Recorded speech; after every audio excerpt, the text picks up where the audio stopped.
लद्दाख में चीन ने अपने सदाबहार दोस्त पाकिस्तान की तरह चालबाजी की है। दरअसल सेना के कुछ जवानों के कोरोना संक्रमित होने के बाद भारत ने LAC के करीब मार्च के शुरू में होने वाले अपने अभ्यास को कुछ समय के लिए टाल दिया था। इसी का फायदा उठाते हुए चीनी सेना ने रणनीतिक दृष्टि से अहम भारतीय सेना के पेट्रोलिंग वाले इलाके में आगे बढ़ते हुए वहां अपनी पोजीशन मजबूत कर ली। इसके बाद से दोनों देशों के बीच तनाव चरम पर है। सरकारी सूत्रों ने बताया कि सेना और भारतीय तिब्बत सीमा पुलिस का सब सेक्टर नॉर्थ में मार्च में होने वाला अभ्यास सेना के कुछ जवानों के कोरोना पॉजिटिव पाए जाने के बाद टाल दिया गया था। यह अभ्यास जवाबी अभ्यास होता है और इसमें हिमाचल बेस के जवान शामिल होते हैं। चीन ने भी अपने अभ्यास को 1 महीने के लिए स्थगित कर दिया था, लेकिन चीन ने चालाकी दिखाते हुए गलवान घाटी और पैंगोंग शो झील के करीब फिंगर एरिया में तुरंत सैनिकों की तैनाती कर दी। चीन की चाल को देखते हुए भारत ने सभी कोविड-19 प्रोटोकॉल तोड़ते हुए लेह में तैनात अपने सैनिकों को तुरंत इलाके में भेज दिया। हालांकि पहले ही चालाकी कर चुके चीन को भारतीय इलाके गलवान और फिंगर इलाके में अहम रणनीतिक बढ़त हासिल हो चुकी थी। सूत्रों ने बताया कि गलवान में चीन के करीब 3400 सैनिक तैनात हैं, जबकि पैंगोंग लेक के करीब 3600 सैनिक तैनात हैं।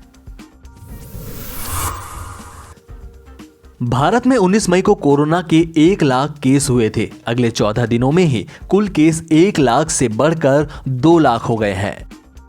भारत में पहले 1 लाख केस होने में 110 दिन लगे थे।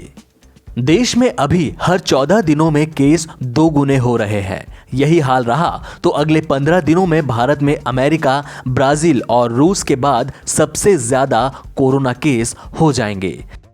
कोरोना से सबसे ज्यादा बुरी तरह प्रभावित देशों की बात करें तो 1 लाख से 2 लाख केस होने में अमेरिका को सिर्फ 5 दिन लगे थे, भारत को 14 दिन।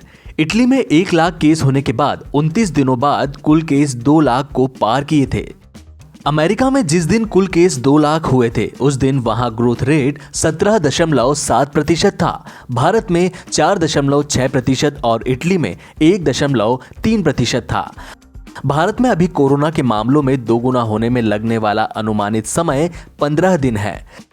सिर्फ ब्राजील में ही यह भारत से कम है। बाकी बुरी तरह प्रभावित देशों में डबलिंग में लगने वाला वक्त भारत के मुकाबले बहुत ज्यादा है। इसका मतलब ये है कि भारत में आने वाले दिनों में तेजी से कोरोना के मामले बढ़ेंगे। अगले 14 दिनों में भारत इटली, स्पेन और ब्रिटेन को पछाड़कर चौथा सबसे बुरी तरह प्रभावित देश बन सकता है। जम्मू कश्मीर के पुलवामा में सुरक्षा बलों ने 3 और आतंकियों को मार गिराया है। मारे गए तीनों आतंकी जैश-ए-मोहम्मद के हैं। सुरक्षा बलों को मंगलवार को कंगन इलाके में आतंकियों के छिपे होने की सूचना मिली थी, जिसके बाद इलाके में घेराबंदी कर दी गई थी। बुधवार को तीनों आतंकियों का एनकाउंटर कर दिया गया। एक आतंकी IED एक्सपर्ट है।